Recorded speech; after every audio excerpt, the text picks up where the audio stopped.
This is a quick introduction to the insurance agent trade that you can read about in our new book, The Stock Market Insurance Trader. Suppose you have this house. Well, here's this house that I'm going to buy. Costs about $200. It's a nice house, has a nice flowering dogwood tree in the front yard. But of course, if I want to buy a house, I need to buy some insurance.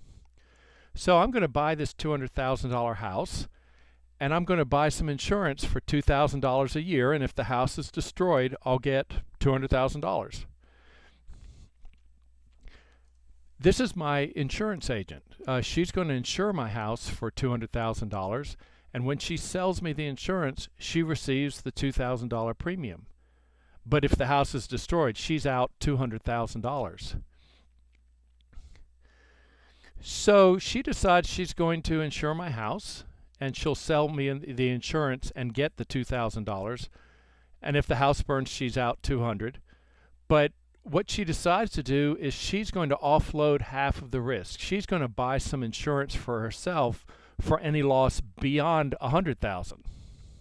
So she goes to this fellow in the corner office, and he sells $100,000 insurance for $50. Now, the reason it's only $50 is because my agent has all of the risk of the first $100,000. So if a tree falls on the garage, or there's a small fire in the kitchen, or if there's a flood in the basement or whatever, all those kinds of things are all on her. He only has to deal with total destruction, only in the case of a disaster.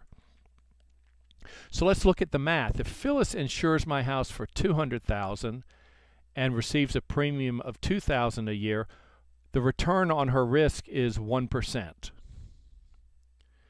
But if Phyllis offloads the disaster risk, her risk is reduced to the first $100,000, and she receives the net premium, which is $2,000 minus the $50, or $1,950. So the return on her risk is 1.95%. So she almost doubled the return on her risk by offloading the disaster risk.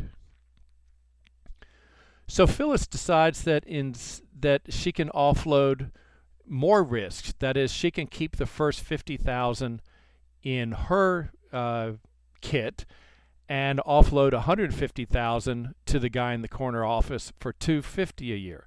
So she would receive the net premium of $1,750. That's the $2,000 that I gave her, minus the $250 that she has to give for the guy in the corner office. And so her return goes up to 3.5% because her net premium of $1,750 and the risk that she has is $50,000. So here's my house. Let's look at it graphically. And suppose I get a deductible of $10,000 and $190,000 in insurance, and Phyllis offloads $100,000. Her risk would be $90,000. So if she sells homeowners insurance for my house for $190,000, I have the $10,000 deductible. If she offloads $100,000, she's left with risk of $90,000. So you can play all of these games with the deductible, how much risk you offload, the terms of the offload, things like that. If she increases the amount that she offloads all the way up to $180,000, her risk is only $10,000. So that's the kind of decision that she has to make. But what does this have to do with trading stock options? Well, here's a happy couple looking at their online brokerage account, and they decide they're going to buy 100 shares of Amazon at $245. But because they are a little bit risk averse, they decide they're going to buy some insurance and insure their Amazon stock. So they buy 100 shares of Amazon for $24,500, and they buy some insurance for $1,000, and so the total cost of the trade is $25,500. So they buy the stock, they buy a year's worth of insurance, and they end up with a total cost of $25,500. So what this looks like on a profit graph, it shows you that the most they can possibly lose, on this graph, this shows profit going this way and the loss going this way. The most they can possibly lose is $3,500. And that $3,500 is comprised of $1,000 insurance premium and the fact that they sold insurance at $220. So the insurance that they sold at $220 means that David and his lovely wife are responsible for the loss from $245 down to $220, which is $2,500, plus the premium that says the most they can lose is $3,500. If Amazon goes to zero, they will get somebody to buy their stock for $220 or $22,000.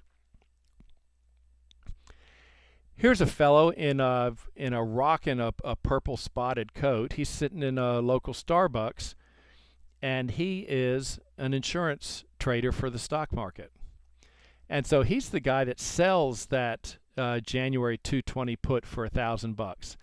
And as long as Amazon stays above 220 until January, he gets to keep his $1,000. So he sits in Starbucks all day looking for people to buy insurance from him, and he sells insurance, in this case for Amazon, at $220 for $1,000. So let's talk about rights and obligations. When David and his wife buy the insurance, that gives him the right to sell his 100 shares of Amazon for $220, regardless of the market price. When you buy insurance, that gives you a right to sell your stock at the predetermined price. However, just like an insurance premium, when you get to the end of the year, the insurance expires and the value of the insurance is now worthless. Herman, the guy in the purple spotted coat, because he sells David the insurance, he has the obligation. When he sells that insurance, he has obligations. And his obligation is to buy 100 shares of Amazon at $220, regardless of the market price. And again, if Amazon stays above $220, his obligation will end and the options expire worthless, and he gets to keep the $1,000. So when David buys insurance, he has rights, and when Herman sells insurance, he has obligations. So let's look at the math. Herman sells David the 220 put option, that's insurance at $220 for $1,000. Because there is a chance, albeit a slim chance, that Amazon will go to zero and David will have to buy, and Herman will have to buy the stock, his broker is going to hold on to the full amount, $22,000, in case there's a maximum loss. This is occasionally referred to as cash secured equity put. So when he sells insurance for $220, he's got to deposit $22,000 with the broker just in case. So Herman's return on that risk is 4.5% in 5 months, or 11% per year, assuming that it is 5 months until January in this case. So he gets $1,000 premium, and his risk is $22,000. But as we saw in the example with Phyllis, my insurance agent, you can offload some of the risk and increase your return. So Herman decides he's going to offload some of that risk. He sells to David the 220 put for $1,000, but then he goes and buys his own insurance. He goes and buys insurance that kicks in at $210. And he spends $800 for that. So his net premium is $200. But his risk is only $1,000. The distance from 220 to 210 is $10, and we're talking about 100 shares. So his risk in this, if Amazon goes to zero, he will have the obligation to buy David's stock at 220, but he can turn right around and somebody else has the obligation to buy it from him, so he can sell it for 210 because he has the right when he buys that put option. So Herman's return on risk is 20% in 5 months, or 48% a year, which is pretty stellar. So he gets $200, and his risk is $1,000.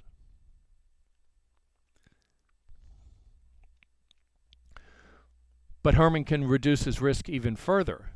So instead of selling the January 220 put, which means he is offering David insurance at $220, he decides to give David a larger deductible and sell insurance at $200. And then he further offloads risk by buying a put at $190. So his risk is the difference between these two strike prices. So since he has the obligation to buy stock at $200 and the right to sell stock at $190, his risk is only $10, or with 100 shares, his risk is $1,000.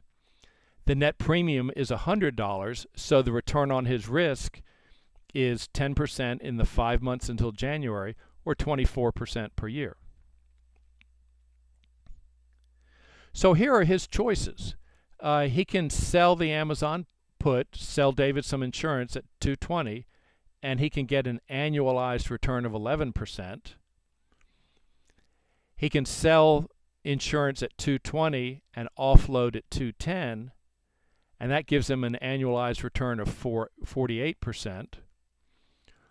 Or he can sell insurance at $200 and offload the risk by buying insurance at $190, and that gives him risk of 24%. Now, the reason this 48% is higher is because you're up at $220. So you only give David a deductible of $25, that is up to $245. Down here, you've got a very high deductible. And so remember, the price of Amazon is at $245, so you've got a $45 deductible down to $200. So you would get a little bit less, but the odds of successfully getting that amount are very high. So let's talk about where to sell insurance. Here is a chart of Amazon from 2012. And on this particular day, Amazon is up here hitting $245. Now we can look at this chart and see that there are various support levels, and there's another video in this series that talks about technical analysis and support levels.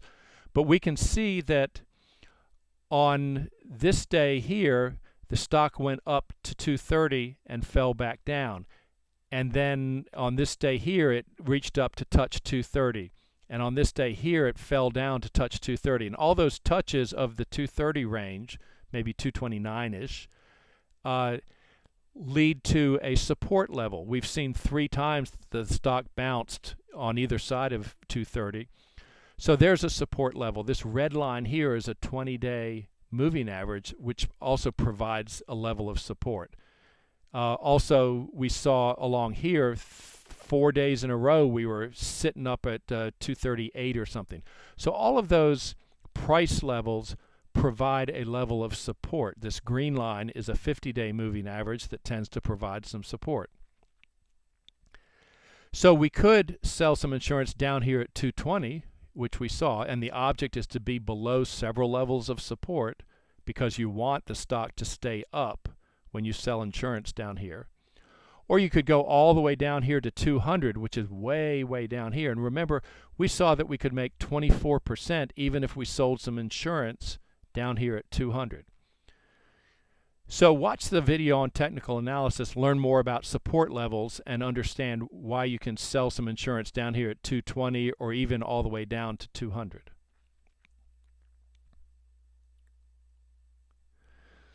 So let's look at some guidelines for this insurance agent trade. We want to pick a solid growing company that's in an uptrend. This doesn't work very well if you pick a bad company that's falling, whose stock is falling. The time period, 30-day trades are good, going out to 150, maybe even 180-day trades. So get some diversity in time. we want to place the trade below at least 2 levels of support. And you saw that when we were down at 230 and even more so at 200, we're placing the trade below support. We're going to hold on to the trade as the insurance, as the months of insurance decay, the option price will decay and your profit will increase. And we're not going to wait until the last day of the insurance contract. We're going to close for a profit of 70 to 90%. And if the stock turns down, we'll wait for it to trade below a break of 2 or 3 key levels of support, and if that happens, we would close the trade or make some sort of adjustment. There's a lot more information on the website sminsurancetrader.com, or be sure to grab the book. If you haven't seen the book, it's available on Amazon, Stock Market Insurance Trader. And go to sminsurancetrader.com. If you have any questions, I'd be happy to answer them. Thanks for your time, and best wishes in your trading.